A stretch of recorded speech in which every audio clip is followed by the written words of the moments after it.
Abel d'Accès Physio. Donc, je suis physiothérapeute spécialisé dans les blessures en course à pied. Donc, aujourd'hui, la cadence de pas. Donc, la cadence, c'est le nombre de pas qu'un coureur ferait dans une minute à peu près. Il est démontré que faire plus de pas, ça peut aider dans la prévention et dans le traitement des blessures en course à pied.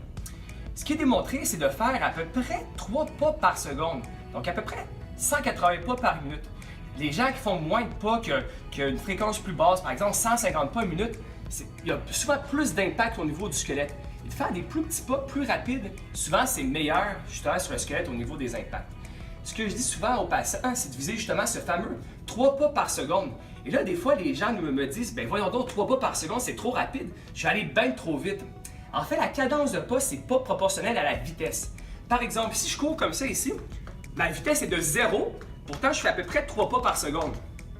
Usain Bolt, qui a couru, on va dire qu'il fait à peu près 100 mètres en 10 secondes pour arrondir, il fait à peu près 40 pas, même 41, dans son 10 secondes dans 100 mètres. Donc il fait à peu près 4 pas par seconde. Et ses pas sont gigantesques, d'à peu près 2,40 m ou 2,5 m. Donc on peut aller très très vite et avoir une fréquence de pas très grande, et on peut aller très lentement et quand même avoir notre fréquence de pas d'à peu près 3 pas par seconde.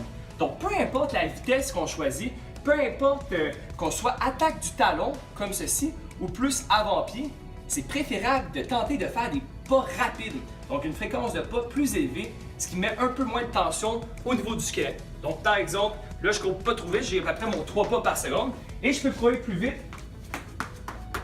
et faire quand même mon 3 pas par seconde. Donc je laisse là-dessus et bonne course tout le monde!